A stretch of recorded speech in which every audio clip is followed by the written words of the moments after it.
स्वागत है आप सभी का मेरे चैनल हिंदी नोवेल स्टोरी पर। अच्छा लगे तो लाइक कमेंट सब्सक्राइब शेयर जरूर करें। चवन आखिर निशा अपनी आंटी से खुद को क्या बचा पाएगी। हम देखते हैं एक बहुत बड़े मैंशन की तरफ जो काफी आलीशान था, जिसमें काफी सारी महंगी महंगी चीजें रखी हुई थी और एक खौफनाक साया भी था।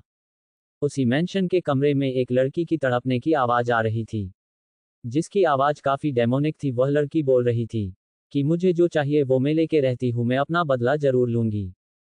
अब ये से हम चलते हैं निशा नाम की एक यंग लड़की के पास, जो अपने छोटे से अपार्टमेंट में नई नई शिफ्ट हुई थी। अपने उसे छोटे से घर को सजा रही थी। निशा एक अनाथ लड़की थी। जब वहां 5 साल की थी तभी उसके माता पिता की मौत हो चुकी थी। तब निशा के अंकल ने निशा को गोद लिया था, पर निशा की आंटी, जिनका नाम दिव्या था, वह निशा को बिल्कुल भी पसंद नहीं करती थी। दिव्या के 2 बच्चे थे, एक बेटा और एक बेटी, जिनका नाम सुधा, वही बेटे का नाम मयंक था। सुधा और मयंक निशा से हमदर्द रखते थे, पर उनकी मां के सामने उनकी बिल्कुल भी नहीं चलती थी। दिव्या आए दिन निशा को बुरा भला कहा करती थी और काफी मारा पीटा भी करती थी। साथ ही निशा की मां के बारे में गलत शब्द का इस्तेमाल भी करती थी, पर फिर भी निशा हमेशा चुपचाप सब सह करती थी। पर एक दिन हद पार हो गई। निशा की आंटी ने अपने स्वार्थ के लिए निशा को बेचने की कोशिश की और निशा के विरोध करने पर निशा की आंटी ने उसको काफी बुरी तरीके से मारा पीटा और कमरे में बंद कर दिया था। निशा ने देखा कि उसके भाई बहन और उसका अंकल सब खड़े तमाशा देख रहे हैं, पर किसी ने भी आकर निशा की मदद नहीं की। इस हादसे के बाद निशा ने अपने अंकल का घर छोड़ने का मन बना लिया था और अगले दिन ही वह घर छोड़ दिया। निशा ज्यादा पढ़ी लिखी नहीं थी, पर उसका दिमाग हर काम में काफी तेज था। घर छोड़ने के समय निशा के अंकल उसके पास आए और कुछ पैसे देकर निशा से माफी मांगी। निशा ने अपने अंकल के चेहरे की तरफ देखा। निशा के अंकल काफी दुखी लग रहे थे। निशा के जाने से उनके मन में काफी पछतावा भी था कि वह निशा के लिए कुछ नहीं कर पाए। निशा को तो जाना ही था। इसी के साथ निशा एक बार अपने अंकल को गले से लगती है और वहां से चली जाती है। निशा के पास उसके अंकल के दिए हुए कुछ पैसे थे, जिससे निशा ने एक टैक्सी ली और उसी पैसों से छोटा सा अपार्टमेंट किराए पर ले लिया। उसी के पास में ही एक लाइब्रेरी में निशा काम करने लगी थी। अब हम देखते हैं अपने दूसरे कैरेक्टर की ओर। एक सुंदर से मैंशन में एक लड़का अपने कमरे में सोया हुआ था, जिसका नाम विनय था। विनय काफी बीमार दिखाई दे रहा था। विनय के घर में उसके माता पिता और उसका एक बड़ा भाई था। विनय की मां का नाम पुनीता और पिता का नाम यशराज था। भाई का नाम संजय था। इनका बहुत बड़ा बिजनेस है, पर घर में खुशी नहीं है। आए दिन घर में कुछ ना कुछ परेशानी होती रहती थी और एक काला साया जो इस घर में था, जो विनय को अपना निशाना बनाना चाहता है। विनय के पिता के बड़े भाई जय सिंह को पता था कि इस घर में क्या हो रहा है, पर जय सिंह किसी को भी बता नहीं पा रहा था। अब हम विनय को देखते हैं, जो अपने कमरे में सोया हुआ था। अचानक से विनय के शरीर में खरोंचने के निशान बनने लगते हैं और साथ ही विनय के कानों में आवाज गूंजने लगती है, जो मेरे साथ हुआ उसका बदला मैं लेकर रहूंगी। मैं तुम्हें और तुम्हारे परिवार को मिटा दूंगी। जिस तरह से मैंने खून के आंसू रोए हैं, तुम्हें और तुम्हारे परिवार को भी मैं रुलाऊंगी। तभी विनय का पूरा शरीर कांपने लगता है और विनय को काफी पसीना आने लगता है। विनय काफी तेजी से चिल्लाता है, URL चटू चटू। आखिर कौन है जो विनय और उसके परिवार को खत्म करना चाहता है। विनय काफी तेजी से चिल्लाकर उठता है और अपने आसपास चारों तरफ देखने लगता है। विनय की आवाज को सुनकर परिवार के सभी सदस्य विनय के पास भागते हुए आ जाते हैं और विनय की मां पुनीता विनय को गले से लगाकर पूछती है, बेटा क्या हुआ, तुम चिल्ला क्यों रहे थे, सब ठीक है ना। और वही विनय की आंखें लाल हो चुकी थी और चेहरा पीला पड़ा हुआ था। वही विनय ने जब देखा कि उसकी मां ने उसे गले लगा रखा है, तो विनय भी अपनी मां को गले लगाकर काफी घबराते हुए आवाज में बोलता है, मां वो आई थी और उसने कहा वो मुझे और मेरे पूरे परिवार को मर देगी। मां मैं क्या करूं। तब तक डॉक्टर भी आ चुका था और विनय की हालत को देखा कर विनय को नींद की दवा देकर सुला दिया था। अब विनय की मां रोते हुए डॉक्टर से पूछती है, मेरे बेटे को क्या हो रहा है। तभी डॉक्टर कहता है, कुछ नहीं हुआ है, बस कमजोरी है, दवा सही समय पर लेता रहेगा तो जल्दी ही ठीक हो जाएगा। इतना कहा कर डॉक्टर वही खड़े जयसिंह की तरफ देखता है और तभी जैसे ही सभी को देखकर कहता है, हमें अब विनय को आराम करने देना चाहिए, इस बारे में हम बाद में बात करेंगे। इसके साथ डॉक्टर को जयसिंह अपने साथ अपने कमरे में ले आता है और डॉक्टर से बोलता है कि उसे क्या हो रहा है। तभी डॉक्टर बोलता है, मुझे समझ में नहीं आता, सब जानबूझकर भी तुम कैसे चुप रह सकते हो। वो मर रहा है और तुम पूछ रहे हो कि उसे क्या हो रहा है। अगर ऐसी ही चलता रहा तो वो ज्यादा समय तक बच नहीं पाएगा, समझे। तभी जयसिंह कहता है कि मैं इसमें क्या ही कर सकता हूं, जो गलती हमने की है उसकी सजा मेरे भाई के बच्चों को मिल रही है। जय सिंह की बात को सुनकर डॉक्टर कहता है कि मैं काफी पहुंचे हुए एक तांत्रिक को जानता हूं, तू कहे तो उसके पास चलते हैं। जय सिंह थोड़ी देर सोचने के बाद कहता है, ठीक है चलते हैं। अब हम निशा को दिखाया जाता है, जो अपने काम में काफी बिजी थी और उसे काम करते करते काफी रात हो जाती है। निशा ने सुना था कि ये लाइब्रेरी भूतिया है। इस लाइब्रेरी की 10वीं बिल्डिंग से एक स्टूडेंट ने कूदकर अपनी जान दे दी थी। पर निशा को अभी पैसों की काफी ज्यादा जरूरत थी, इसी कारण उसे यहाँ काम करना पड़ रहा था। इस लाइब्रेरी में पहले जितने भी काम करने वाले लोग थे, वो सारे अपना काम छोड़कर जा चुके थे और सब ने यही कहा था कि यहाँ भूत है। इसी के चलते यहाँ काम करने वाले ज्यादा नहीं मिलते थे और यही कारण था कि निशा के काम पढ़े लिखे होने पर भी उसे यहाँ नौकरी में ले लिया गया था। अब हम देखते हैं कि रात के 10 बजे रहे थे और लगभग सभी स्टूडेंट जा चुके थे। निशा अपना काम खत्म ही कर रही थी, तभी उसे एक तेज चीख सुनाई देती है और निशा काफी डर जाती है। URL चथरी चथरी, आखिर क्या निशा बच पाएगी भूतिया लाइब्रेरी से? और लगभग सभी स्टूडेंट जा चुके थे। निशा अपना काम खत्म ही कर रही थी कि तभी उसे एक तेज चीख सुनाई देती है। निशा काफी चौंक कर उस तरफ देखती है जहां से निशा को आवाज सुनाई दी थी। निशा काफी डर जाती है। निशा अपनी डरी हुई आंखों से उसी तरफ देख रही थी। निशा के मन ये बात आती है कि कोई मुसीबत में तो नहीं फंस गया है, मुझे देखना चाहिए। ये सोचा कर निशा उस तरफ जाने लगती है। कुछ दूर जाने के बाद निशा को एक लड़की के रोने की आवाज आ रही थी, जिस रोने की आवाज को सुनकर निशा लाइब्रेरी के काफी अंदर चली जाती है। निशा अब लाइब्रेरी के काफी अंदर आ चुकी थी और निशा को नीचे फर्श पर खून से सने पैरों के निशान दिखाई देते हैं, जो लाइब्रेरी के छत तक जा रहे थे।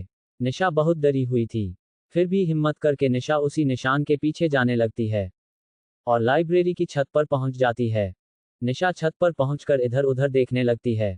तभी निशा को लाइब्रेरी के छत के आखिरी कोने में एक लड़की खड़ी हुई नजर आती है।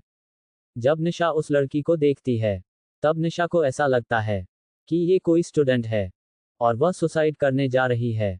तभी निशा उस लड़की को आवाज देते हुए बोलती है कि तुम कौन हो और यहाँ क्या कर रही हो? पर वो लड़की निशा की किसी भी बात का जवाब नहीं दे रही थी।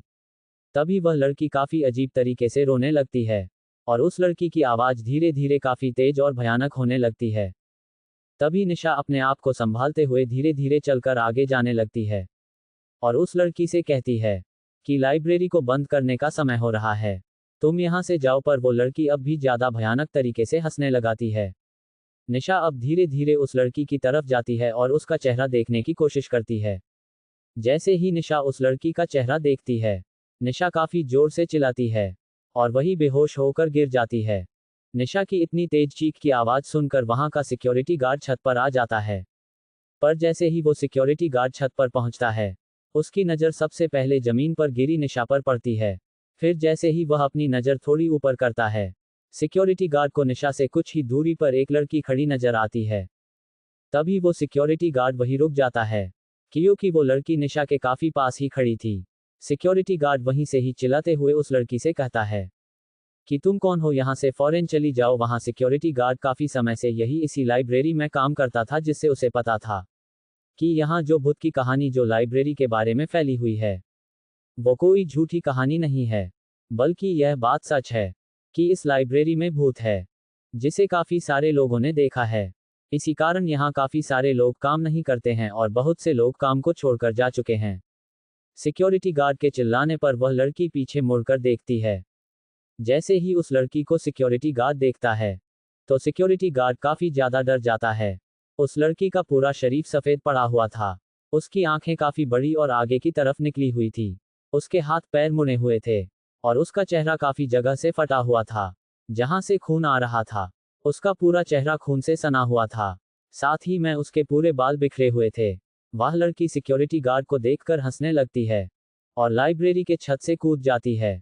उसके कूदने के बाद तुरंत ही सिक्योरिटी गार्ड निशा के पास पहुंच जाता है और निशा को उठने लगता है, पर निशा बिल्कुल भी होश में नहीं थी।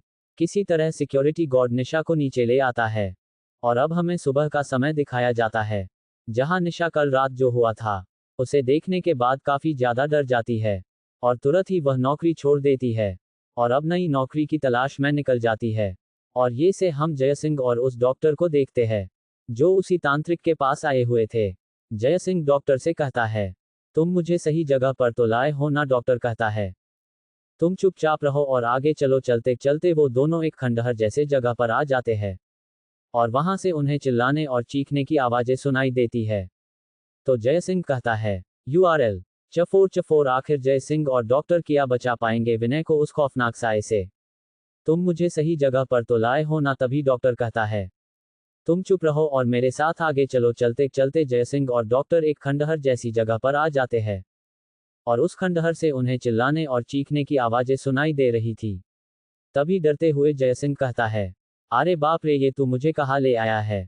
तभी डॉक्टर जय सिंह से कहता है, अरे बेवकूफ चुप रह, तू तो खुद भी मरेगा और मुझे भी मरवाएगा। उस भूतनी से बचना है ना तो चुपचाप चल। और वो दोनों उस खंडहर के अंदर जाने लगते हैं। खंडहर के अंदर जाने के बाद वह दोनों खंडहर के चारों तरफ अपने आंखों को चलाने लगते हैं। अंदर एक गुफा की तरह था जहां एक तरफ बहुत सारे कंकाल रखे हुए थे और वहीं दूसरी तरफ हवन कुंड में आग काफी तेज थी। देखकर ऐसा लग रहा था कि अभी अभी ही किसी ने यहाँ पूजा की है। वो दोनों अब गुफा के चारों तरफ देखने लगते हैं पर उन्हें कोई वहां दिखाई नहीं देता। तब जय सिंह डॉक्टर से कहता है, यहाँ तो कोई नहीं है। तब डॉक्टर कहता है, तुम यही रुको, मैं उनको बुला कर लाता हूँ। इतना कहाकर डॉक्टर वह से चला जाता है और थोड़ी देर में डॉक्टर एक आदमी के साथ वहां आता है। उस आदमी का हुलिया देखा कर जय सिंह काफी डर जाता है। वह आदमी काफी लंबा, हटा कट्टा और दिखाने में काफी खतरनाक नजर आ रहा था। उसकी बड़ी बड़ी आंखें पूरी लाल हो रखी थी, साथ ही उसके सिर पर काफी लंबी जटाएं भी थी। जब वो आदमी जय सिंह को इस तरह डरते देखता है तो काफी जोर जोर से हंसाने लगता है। उसकी हंसी काफी भयानक थी जो पूरे गुफा में गूंज रही थी। जय सिंह जब उसकी ये भयानक हंसी सुनता है तो वो डर से कांपने लगता है। तभी वो तांत्रिक जय सिंह को देखते हुए कहता है, तूने उसके साथ बहुत गलत किया है, इसीलिए वो अब तुझसे बदला लेना चाहती है। अपने घमंड में आकर तूने उसे कितनी बेदर्दी से मारा है। अब वो तेरे परिवार और तेरे भाई के छोटे बेटे के ऊपर हावी हो रही है। कियू सही कहा। ये कहकर वो तांत्रिक हंसने लगता है। ये सब सुनकर जय सिंह उस तांत्रिक के सामने हाथ जोड़कर कहता है, आप तो सब जानते हैं, कृपया मेरी मदद कीजिए। जय सिंह की बात सुनकर तांत्रिक कहता है, ठीक है, लेकिन मैं तेरी मदद करो तो मुझे क्या मिलेगा। तांत्रिक की बात सुनकर जय सिंह कहता है, आपको मैं बहुत सारे पैसे दूंगा, मेरी मदद कीजिए। तब वह तांत्रिक जय सिंह की बात को सुनकर काफी गुस्से में आ जाता है और जय सिंह को गर्दन से पकड़कर हवा में ऊपर उठाकर गुस्से भरी आवाज में कहता है, तू मुझे पैसों की लालच देता है, तेरी इतनी हिम्मत। तभी डॉक्टर जब ये सभी देखता है तो वो तुरंत ही तांत्रिक के पैरों में गिरकर कहता है, उसे माफ कर दीजिए, इसकी तरफ से मैं माफी मांगता हूं, कृपया छोड़ दीजिए। तभी जय सिंह भी हाथ जोड़कर माफी मांगने लगता है तो वह तांत्रिक जय सिंह को नीचे पटक देता है। तब जय सिंह अपनी कमर को पकड़ते हुए बोलता है, हाय मैं मर गया, मेरी कमर टूट गई। तभी वह डॉक्टर जय सिंह के पास आकर जय सिंह के कानों में कहता है, अरे बेवकूफ, मरना है क्या, ये सब क्या बक रहा है, वह तुझे मार देगा और मुझे भी। तब जय सिंह डॉक्टर से कहता है, ठीक है, मैं समझा गया। अब जय सिंह उठकर उस तांत्रिक के पास जाकर माफी मांगने हुए कहता है, मुझे माफ कर दीजिए, आगे से ऐसी गलती नहीं होगी और आप मेरी मदद के बदले जो चाहेंगे मैं वो आपको जरूर दूंगा। आप बताइए कि आप मदद के बदले क्या लेना चाहते हैं, बताइए मैं आपके लिए क्या कर सकता हूं। तब तांत्रिक कहता है, मुझे एक लड़की की तलाश है जिसने गले के नीचे एक लाल रंग के अर्धचंद्र का निशान है, वो लड़की मुझे चाहिए, इसके बदले में तेरी मदद करूंगा। तब जय सिंह बोलता है, पर आपको वो लड़की क्यों चाहिए। तब तांत्रिक गुस्से से कहता है, अपने काम से काम रखो। तब जय सिंह कहता है, मेरे भतीजे के लिए आप कुछ कीजिए, वो दिन ब दिन उस साए के वश में होता जा रहा है। तब तांत्रिक एक ताबीज देते हुए जय सिंह को कहता है, यह कोई मामूली ताबीज नहीं है, इसे हमेशा उस लड़के को पहन कर रखना, वह साया उसे हानि नहीं पहुंच सकेगी और तुम उस लड़की को जल्दी से जल्दी मेरे पास लेकर आओ, तब मैं पूरी तरीके से उस साए से तुम्हें मुक्ति दिलाऊंगा। अब हम 6 महीने के बाद देखते हैं। एक बहुत बड़े ऑफिस रूम में एक बहुत गंभीर आवाज आ रही थी। हम देखते हैं विनय को जो अपने एम्प्लॉय को काफी ज्यादा डांट रहा था क्योंकि उस एम्प्लॉय ने अपना काम ठीक से नहीं किया था। अब हम विनय के भाई को ऑफिस रूम के अंदर आते देखते हैं। तभी विनय अपने भाई को देखकर कहता है, भाई आप यहाँ कोई काम था। तब विनय को देखते हुए संजय कहता है, बस भी करो विनय, और उस एम्प्लॉय को कितना डांटोगे, जाने दो। तभी संजय उस एम्प्लॉय को जाने का इशारा करता है।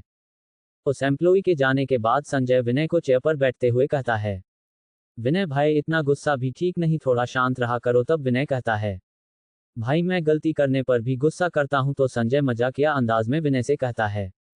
मुझे लगता है अब तेरी शादी करा देनी चाहिए, तब विनय मुस्कुराते हुए संजय से कहता है। भाई आप मेरी चिंता मत कीजिए, आप अपनी शादी की सोचिए, भाभी ने आपसे क्या कहा था और आप क्या कर रहे हैं? घर जाइए नहीं तो भाभी आपको नहीं छोड़ेगी। तभी संजय घबराते हुए ऑफिस रूम से निकल जाता है, जिसे देखकर विनय मुस्कुराता है और हमें पता चलता है इन 6 महीने में संजय की शादी हो चुकी है। अब संजय जल्दी जल्दी घर पहुंच जाता है और अपनी पत्नी को ढूंढने लगता है। संजय अपनी पत्नी को आवाज देते हुए कहता है, जया ओ जया कहाँ हो तुम? तभी जया वॉशरूम से निकलते हुए कहती है, अरे आप यहाँ? तब तक संजय भी कमरे में पहुंच चुका था। तभी जया संजय से पूछती है, आप इस वक्त? तभी संजय मुस्कुराते हुए कहता है, तुमने ही तो कहा था कि मैं तुमको घूमने नहीं ले जाता, तो चलो आज हम घूमने जाएंगे। URL च5 कैसी होंगी निशा और विनय की पहली मुलाकात। तब जया खुश होते हुए बोलती है, ठीक है, मैं अभी तैयार होकर आती हूँ। संजय और जया की शादी को पूरे 5 महीने हो चुके हैं और विनय अब तांत्रिक के दिए हुए ताबीज से विनय भी अभी ठीक है। विनय की तबीयत ठीक होते ही विनय ने ऑफिस ज्वाइन कर लिया था और 4 महीने में ही विनय एक काबिल CEO बन चुका था। विनय से सभी एम्प्लॉय काफी ज्यादा डरते थे और विनय के पीछे विनय की बुराई भी करते थे। अब हम निशा को देखते हैं, जो विनय की ही कंपनी में एक वर्कर थी, पर निशा और विनय का कभी भी एक दूसरे से आमना सामना नहीं हुआ था। निशा को यहाँ जॉब निशा के एक दोस्त ने दिलवाई थी। निशा के दोस्त ने संजय से निशा की सिफारिश की थी और निशा को इस जॉब पर रख लिया गया था और निशा अपनी इस जॉब से काफी खुश भी थी। निशा ने 5 महीने पहले इस जॉब को शुरू किया था और निशा ने अब अपनी पढ़ाई भी शुरू कर दिया था। साथ ही संजय निशा की पैसे के मामले में मदद भी करता था, इसीलिए निशा संजय की काफी दिल से रिस्पेक्ट भी करती थी। पर निशा विनय के बारे में ज्यादा नहीं जानती थी। निशा ने जो विनय के बारे में सुन रखा था उसी को ही सच मान बैठी थी, जैसे कि विनय काफी गुस्से वाला, निहती, घमंडी, ओकड़ू इंसान है। विनय अपने सामने और किसी को नहीं देखा था और साथ ही काफी ज्यादा बदतमीज किस्म का है। ये सभी बातें निशा ने विनय के बारे में काफी अच्छी तरह से सुन रखा था। अब हम देखते हैं निशा को, जो काफी ज्यादा डरी हुई थी क्योंकि उसे विनय के पास कॉफी ले जाने का काम दिया गया था। लेकिन निशा ने जो विनय के बारे में इतनी सारी तारीफ जो सुन रखी थी, जिसके कारण निशा के तो हाथ पैर डर से कांप रहे थे। निशा सोच सोच कर परेशान हो रही थी कि अब उनके पास कैसे जाएगी। निशा यही सब सोचा रही थी कि निशा की सीनियर, जो एक निहती घमंडी लड़की थी और विनय को काफी ज्यादा पसंद भी करती थी और निशा से तो एक खास तरह से नफरत करती थी, वो सीनियर निशा को चिल्लाते हुए बोलती है, अभी जाना है ना कि रात में? मैडम तुम किसकी राह देख रही हो? सर के पास कॉफी लेकर जाओ, नहीं तो वह गुस्सा हो जाएंगे। निशा अपना सर हाँ में हिलाकर कहती है, जी मैडम मैं अभी जाती हूँ। इतना कहकर निशा वहां से कॉफी लेकर चली जाती है। वह लड़की निशा को जाते हुए देखती है और बोलती है, बेवकूफ लड़की। ऐसा कहकर वह लड़की निशा को काफी नफरत से देख रही थी। अब हम निशा को देखते हैं, जो विनय के ऑफिस रूम के बाहर खड़ी थी और सोच रही थी, अंदर जाऊं कि ना जाओ। अब निशा दरवाजे पर नॉक करती है, तभी अंदर से विनय की आवाज आती है, कमिंग। तभी निशा घबराते हुए अंदर जाती है। निशा ऑफिस रूम के अंदर जाते हुए कहती है, सर कॉफी। तभी विनय अपने हाथों का इशारा करते हुए कहता है, यहाँ रख दो और जाओ। तभी निशा कॉफी को जैसे ही टेबल पर रखती है, निशा का हाथ गलती से वहां रखे हुए फाइल्स पर पड़ जाती है और सारी फाइल्स नीचे जमीन पर गिर जाती है। तब निशा काफी घबरा जाती है। काफी ज्यादा घबराहट के कारण निशा को पसीने आने लगते हैं। तभी निशा विनय से घबराते हुए कहती है, सॉरी सर, मैंने ये सब जानबूझकर नहीं किया है, सर गलती से हो गया, ऐसा कहने लगती है। तभी निशा कहती है, सर मैंने इन फाइल्स को गिराया है, मैं अभी इसे उठा देती हूँ। तब निशा सारी फाइल्स को उठाने लगती है, पर विनय कुछ भी नहीं बोल रहा था क्योंकि उसकी आंखें निशा के चेहरे से हट नहीं रही थी। विनय निशा को देखकर ये सोच रहा था कि ये कौन है। अब एंट्री होती है विनय के सेक्रेटरी की, जो दौड़ते हुए निशा के पास आता है और कहता है, तुमने ये किया कर दिया, तुम्हारी इतनी हिम्मत, तुमने ये जानबूझकर किया है ना? मैं तुम्हें अभी इसी वक्त इस नौकरी से निकलता हूँ। तुम मेरा मुंह किया देख रही हो? हाँ निकालो अभी इसी वक्त यहाँ से। तब निशा बहुत रोते हुए सेक्रेटरी से माफी मांगती है। विनय के सेक्रेटरी का नाम अमन था। अब अमन निशा को उसके हाथों से काफी जोर से पकड़कर खींचता है, जिससे निशा अपने हाथों में काफी जोर का दर्द महसूस होता है। निशा काफी रो रही थी और माफी मांगे जा रही थी। तब अमन कहता है, तुम जैसे मिडिल क्लास लोगों को मैं अच्छे तरह से जानता हूं, अभी इसी वक्त ये से निकल जाओ, नहीं तो अच्छा नहीं होगा तुम्हारे लिए। और अमन निशा को काफी जोर का धक्का देता है। जिससे निशा ऑफिस रूम से बाहर निकल जाती है। निशा काफी दुखी थी, अब निशा रोते हुए वहां से चली जाती है। अब हम ऑफिस रूम के अंदर देखते हैं, जहां अमन विनय को आवाज देता है, पर विनय कुछ नहीं कहता। विनय को देखाकर ऐसा लग रहा था जैसे अभी विनय इस दुनिया में ही नहीं है। तभी अमन मन में सोचता है, इस खड़ूस को क्या हो गया है। तभी अमन विनय के कंधे पर हाथ रखकर उसे बोलता है, सर वो लड़की चली गई, मैंने उसे जॉब से निकल दिया है। आप चिंता मत कीजिए, मैं जब तक आपके साथ हूं कोई आपका बाल भी नहीं छू सकता। ऐसा बोलकर अमन विनय की तरफ देखता है। जैसे ही विनय ये सुनता है कि अमन ने उस लड़की को जॉब से निकल दिया है, तभी विनय अपने होश में आते हुए हड़बड़ी में अमन से पूछने लगता है कि वो लड़की कहाँ गई। तब अमन मन में सोचता है, अभी तो बताया था, लगता है इनको ठीक से सुनाई नहीं दे रहा है। ऐसा सोचाकर अमन बहुत ही स्टाइल के कहता है, मैंने उसे जॉब से निकल दिया है, साथ ही मैंने उसे काफी डांटा भी है।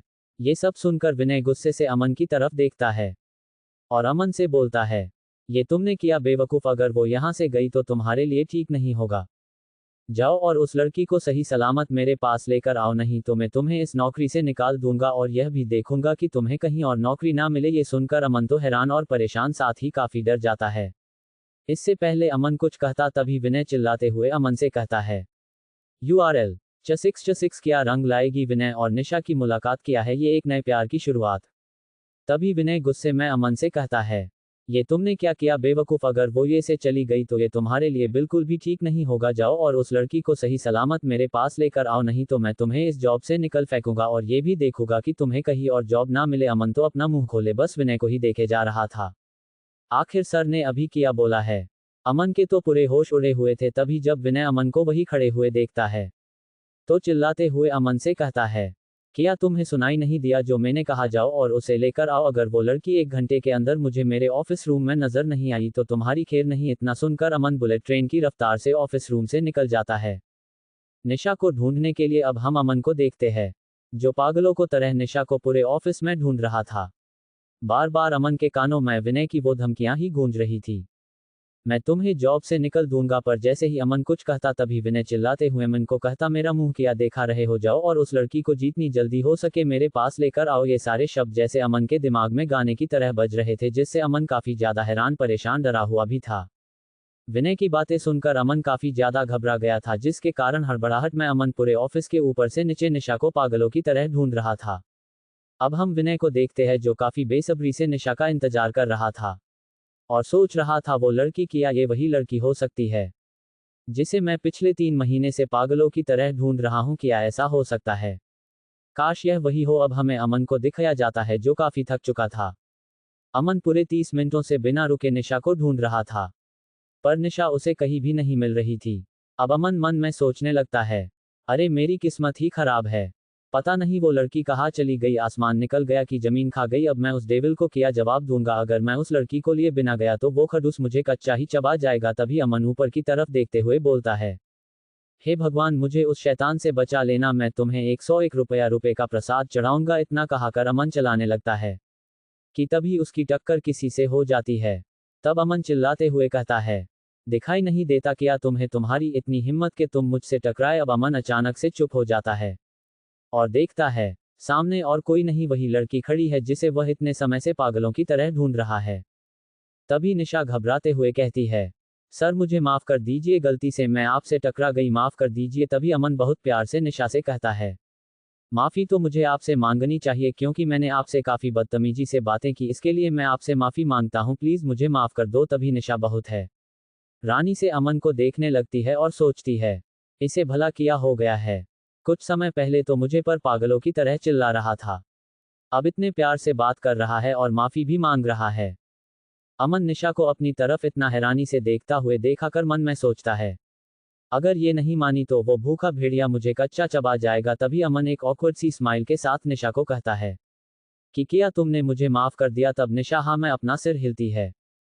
तब अमन अपने मन में सोचता है, बच गया। तब अमन निशा से कहता है, तुम मेरे साथ आओ। तभी निशा कुछ कहना चाहती थी, पर अमन आगे चला जाता है तो निशा भी अमन के पीछे पीछे विनय के ऑफिस रूम में पहुंच जाती है।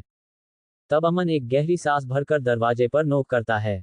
तभी विनय बहुत ही गुस्से वाले आवाज में कहता है, कौन है। विनय की इतनी कोल्ड आवाज को सुनकर निशा और अमन दोनों ही काफी डर जाते हैं।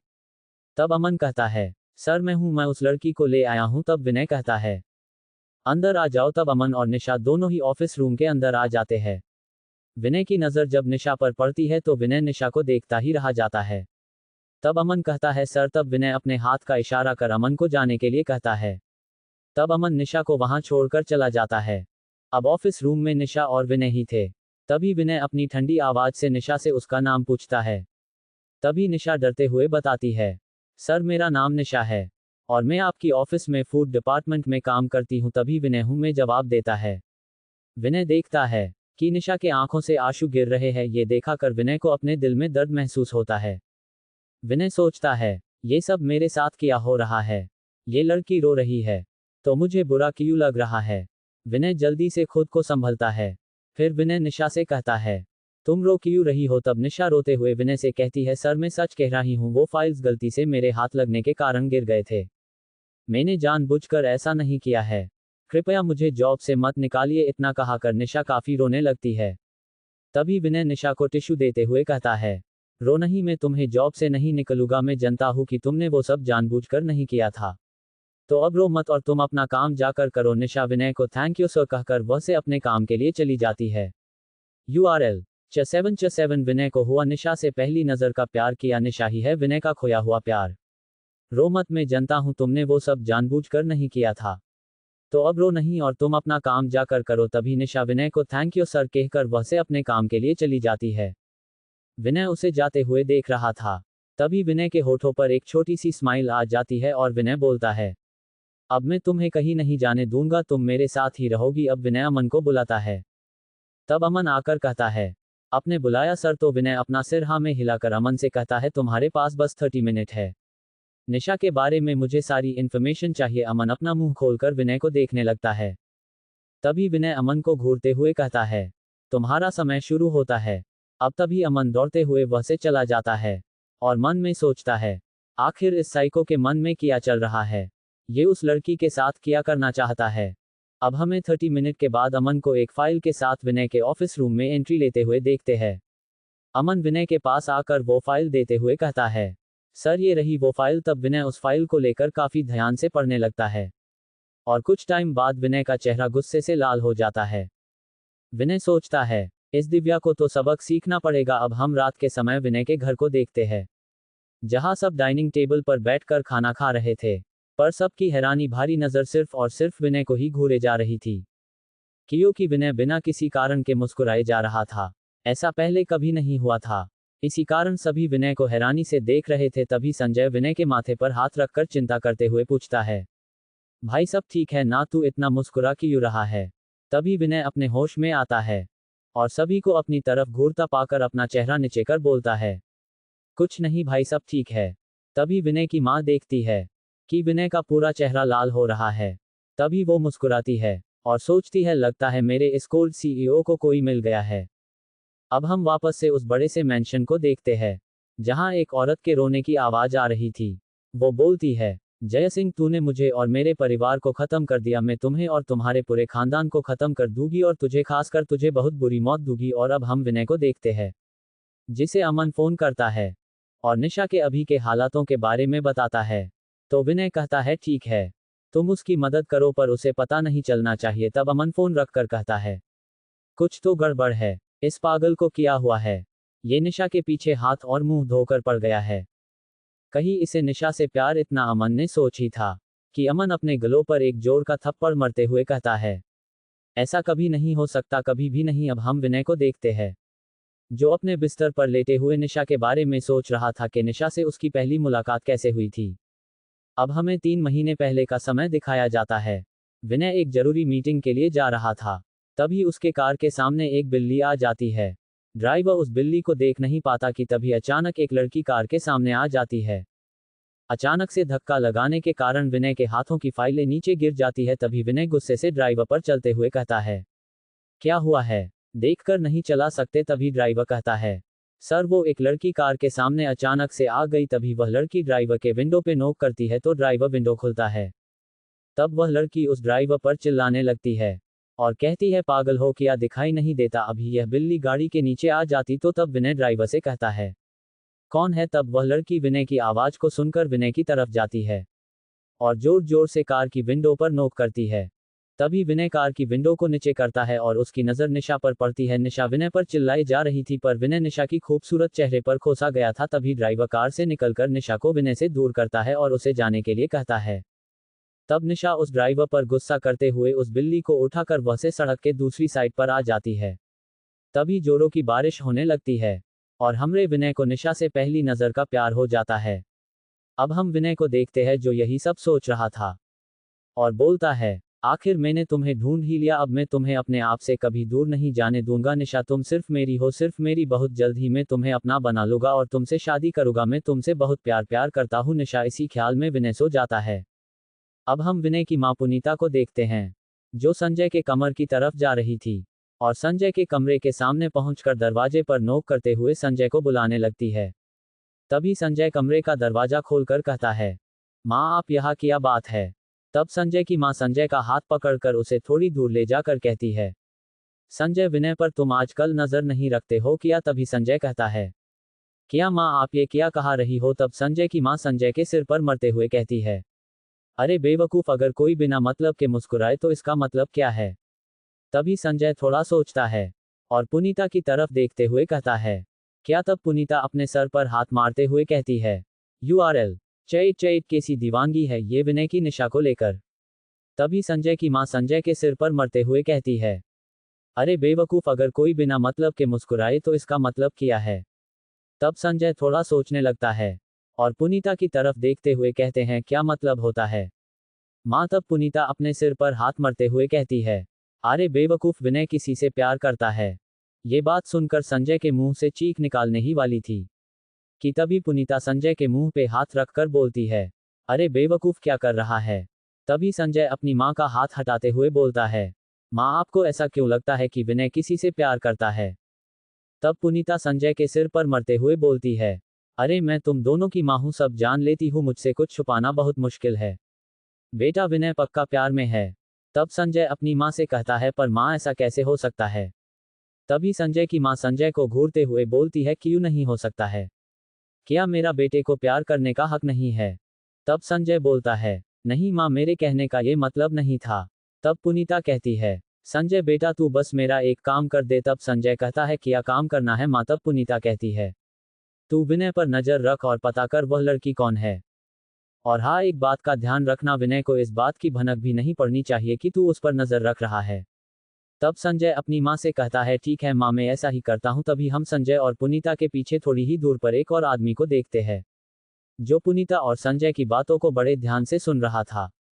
जब पुनीता और संजय वह से चले जाते हैं तब वो आदमी बाहर आता है और हम देखते हैं कि वो और कोई नहीं बल्कि विनय के पिता यशराज थे। तब यशराज अपने दिल पर हाथ रखते हुए कहता है, यकीन नहीं आता विनय और प्यार। ये कहकर यशराज हंसते हुए कहने लगता है, सबसे पहले मैं अपनी बहू का चेहरा देखूंगा और उससे बात करूंगा। पुनीता और संजय बस देखते ही रह जाएंगे और मैं अपनी होने वाली बहू का पता लूंगा। ऐसा कहकर यशराज हंसाने लगता है।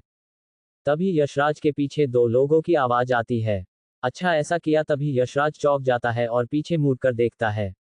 ये और कोई नहीं बल्कि संजय और पुनीत थे। तब पुनीता अपने हाथों को अपने कमर पर रखते हुए बोलती है, आप ऐसा करेंगे मैंने तो बिल्कुल भी नहीं सोचा था। तब संजय मुस्कुराते हुए कहता है, सच में पापा आप ऐसा करेंगे? तब यशराज घबराते हुए कहता है, अरे तुम दोनों ने कुछ गलत सुना होगा, मैं क्या करूंगा, कुछ भी तो नहीं। ऐसा कहकर यशराज हंसाने लगता है।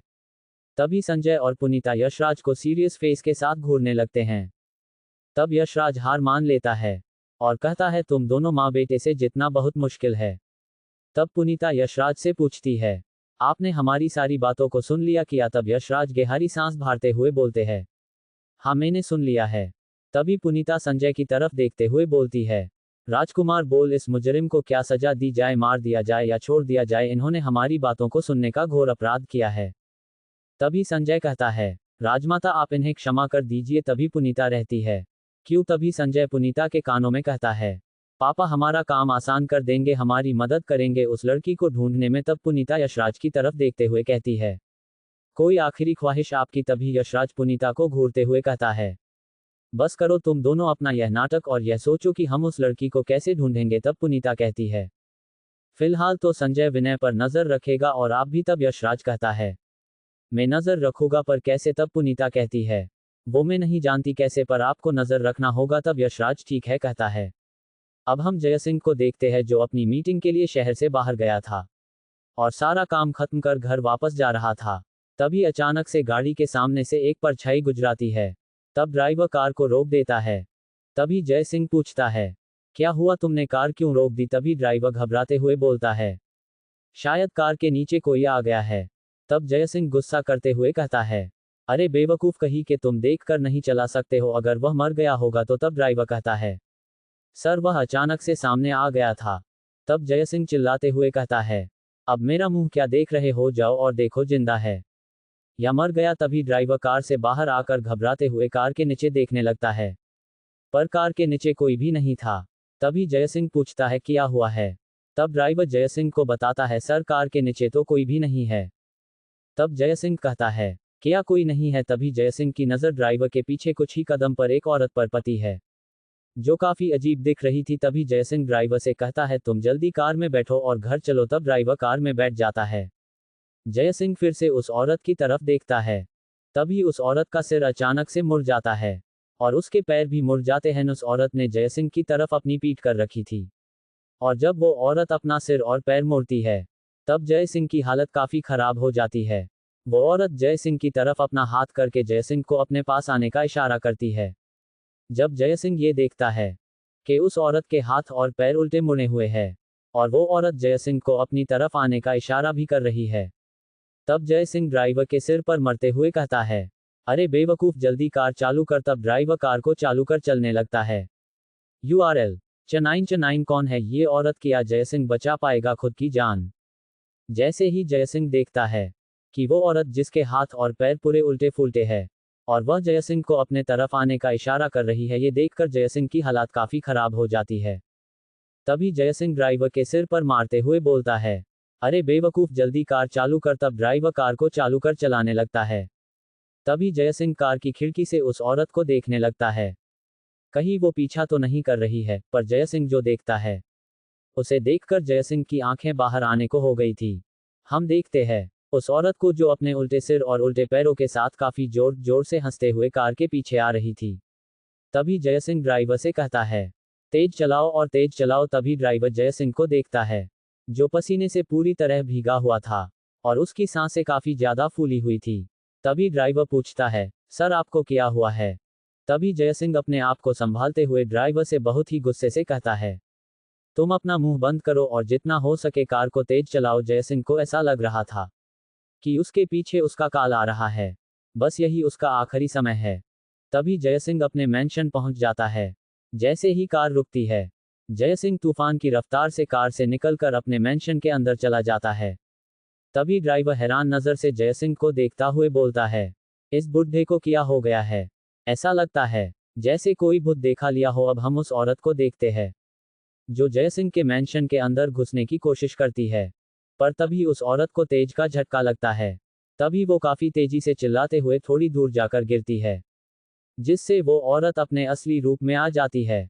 वो कोई औरत नहीं बल्कि वही साया थी जो जयसिंह के पीछे पड़ी हुई थी। हम देखते हैं उस साय की आंखें पूरी गुस्से से लाल हो चुकी थी। उसके शरीर के कई जगह में चोट लगे हुए थे जहां से खून आ रहा था। उसका चेहरा कभी भयानक और पूरा शरीर सफेद था। गले पर हाथों से दबाने के काफी गहरे निशान थे। पूरे बाल बिखरे हुए चेहरे और पूरे शरीर पर हजारों चोटों के निशाना थे। हम देखते हैं कि वह साया काफी नफरत से जयसिंह के मैंशन की तरफ देख रही है। तभी हम देखते हैं कि उस साय के आंखों से खून के आंसू निकलने लगते हैं। वो साया काफी दर्द में दिख रही थी, जिसका दर्द शायद ही कोई समझ पाए। तभी वो साया जयसिंह के मैंशन की तरफ देखते हुए कहती है, मैं तुझे नहीं छोड़ूंगी जयसिंह, तेरा समय आ गया है। बस कुछ दिन और जी ले, फिर तेरा अंत होगा मेरे इन्हीं हाथों से। जयसिंह तूने मुझे जितना तड़पाया है उससे कई ज्यादा मैं तुझे तड़पाऊंगी। तुझे खेल खेलने पसंद है ना? मैं खेलूंगी तेरे साथ तेरे ही मौत का खेल। तुझे ऐसी मौत दूंगी कि तेरी आत्मा मरने के बाद भी मेरे नाम से थर थर कांपेगी। तभी वो साया जोरों से दहाड़ते हुए कहती है, तू मरेगा मेरे हाथों से जयसिंह, तू मरेगा। तभी इतना कहकर वो साया अपनी आंखें बांध कर लेती है और मन में बोलती है, जितना दर्द तुमने मुझे और मेरे परिवार को दिया है वो मैं तुझे वापस जरूर दूंगी जयसिंह। तेरे कारण मेरा आज ये हाल है। मेरा पति भी तेरी वजह से इस दुनिया में आज नहीं है। मेरी छोटी सी फूल जैसी बच्ची पता नहीं कहाँ गुम है। इस सब की सजा तुझे जरूर मिलेगी, इतना कहाकर वो साया जयसिंह के नाम से चिल्लाती है। उस साय की चिल्लाहट से आसमान में बिजलियां कड़कने लगती है। मानो भगवान भी उस साय की बात से सहमत हो, तभी काफी जोरों की बारिश होने लगाती है। उस बारिश में उस साय के आंखों से आता खून बहा जा रहा था। वो साया काफी दर्द में लग रही थी। दर्द शरीर का नहीं, उसके मन का था। जो भी जयसिंह ने उस साय के साथ किया था, वो सब उस साय के आंखों के सामने आ रहा था। तभी जयसिंह का नाम बहुत ही नफरत से चिल्लाते हुए वो साया वहां से गायब हो जाती है। जयसिंह के मेंशन पर तांत्रिक ने काफी शक्तिशाली कवच का इस्तेमाल किया था, जिसके कारण वह साया मेंशन के अंदर नहीं जा सकती थी।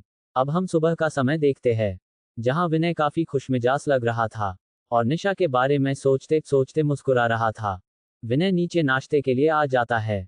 तभी सब विनय को देखने लगते हैं। विनय मुस्कुरा रहा था। तभी पुनीता यशराज को कोहनी मरते हुए इशारे से कहती है, देखा मेरा अंदाज कभी गलत नहीं होता है। तभी यशराज अपना सिर हिलाते हुए कहता है, इसका कुछ नहीं हो सकता। तभी विनय अपने माँ और पापा को गुड मॉर्निंग विश करता है। तभी संजय विनय से पूछता है, ऑफिस में एक जरूरी मीटिंग है, तो हमें जल्दी चलना चाहिए। तभी विनय हाँ मैं अपना सिर हिलता है।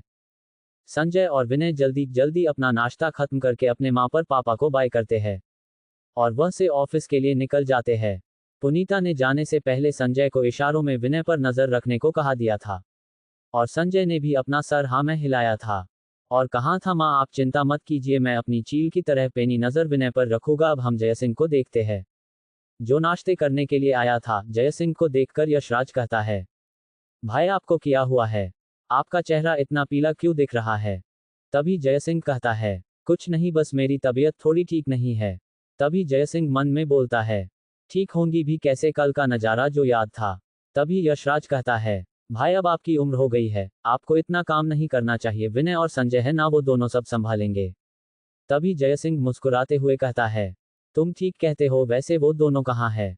URL चटैन किया संजय ढूंढ पाएगा निशा को या हो जाएगा किसी गलतफहमी का शिकार। तभी जयसिंह मुस्कुराते हुए कहता है, तुम ठीक कहते हो, वैसे वो दोनों कहाँ है?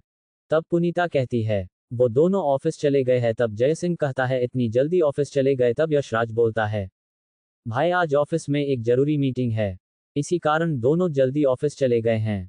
तभी जयसिंह ठीक है बोलता है और कल के बारे में सोचने लगता है और मन में कहता है, अगर जीना है तो उस भूतनी का कुछ करना ही पड़ेगा, नहीं तो वो मुझे मार डालेगी और मैंने अभी तक उस लाल अर्धचंद्र के निशान वाली लड़की को भी नहीं ढूंढ पाया हूं, पता नहीं आगे क्या होगा मेरा। तभी यशराज जयसिंह से कहता है, भाई कहाँ खो गए? तब जयसिंह होश में आते हुए कहता है, नहीं तो कहीं नहीं। अब हम विनय और संजय को देखते हैं, जो ऑफिस के अंदर आ रहे थे। तभी विनय की टक्कर एक लड़की से हो जाती है। तभी विनय कहता है, क्या तुम देखकर नहीं चल सकती? तभी वो लड़की डरते हुए विनय से बोलती है, सॉरी सर, मेरा ध्यान नहीं था, माफ कर दीजिए। तभी विनय उस लड़की को और कुछ कहने वाला ही था, पर उसकी नजर अचानक निशा पर पड़ती है, जो कुछ सामान लेकर काफी तेजी से जा रही थी।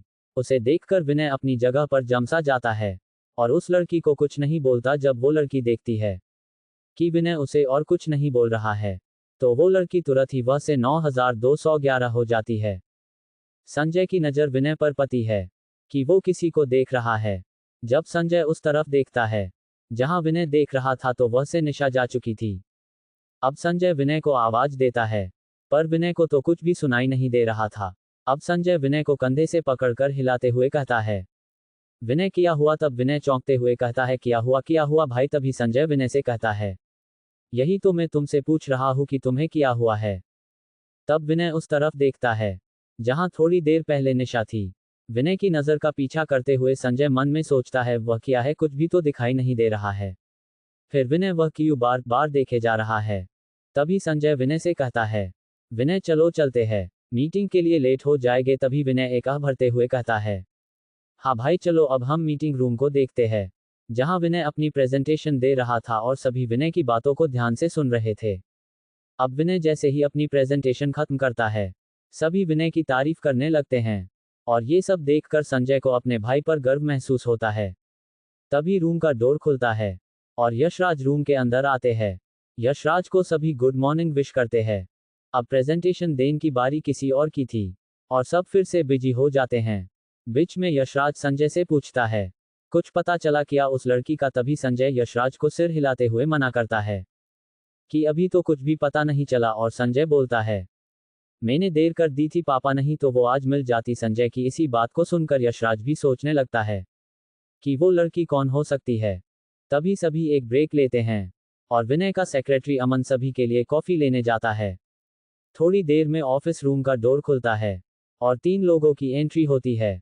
एक तो अमन था, और दूसरी निशा जिसके हाथों में कॉफी थी, और तीसरी थी निशा की सीनियर जो हमरे विनय को काफी पसंद करती है।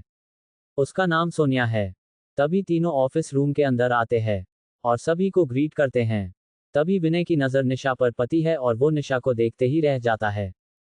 निशा सभी को कॉफी दे रही थी, उसी तरफ सोनिया की नज़र सिर्फ और सिर्फ विनय पर थी और वो कॉफी लेकर विनय के पास जाने लगती है।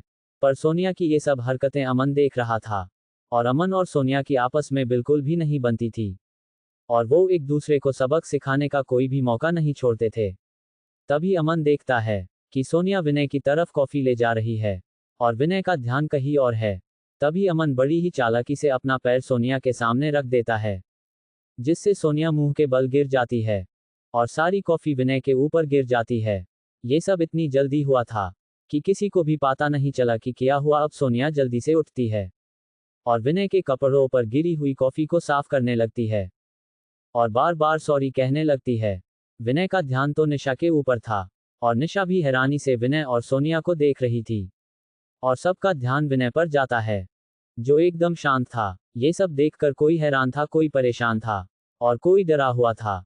संजय और यशराज परेशान थे कि ये सब क्या हो गया, अब विनय पता नहीं क्या करेगा। अब इस लड़की की तो खैर नहीं। वही विनय का सेक्रेटरी अमन मन ही मन में हंस रहा था और मन में बोलता है हा, तूफान के आने से पहले की शांति, ये विनय नाम का ज्वालामुखी अब फटेगा और इस सोनिया नाम की सनसनी को उखड़ता हुआ ऐसे फेंक देगा। हा, मजा आएगा ये सारी नौटंकी देखने में। और वही सभी जो उस मीटिंग को अटेंड कर रहे थे, सभी के शक्ल पर 12 बजे हुए थे और सब काफी डरे हुए थे। वही निशा भी डरी हुई थी। पर जब सब देखते हैं कि सब ठीक है और विनय भी शांत है, तो संजय अब थोड़ा सा ध्यान से विनय को देखने लगता है कि ये इतना शांत कैसे हैं। फिर संजय की नज़र सोनिया पर जाती है और संजय विनय और सोनिया को ही देखने लगता है।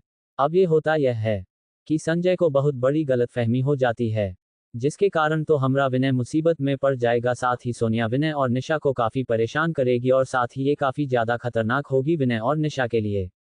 Subscribe my channel, like comment share view green URL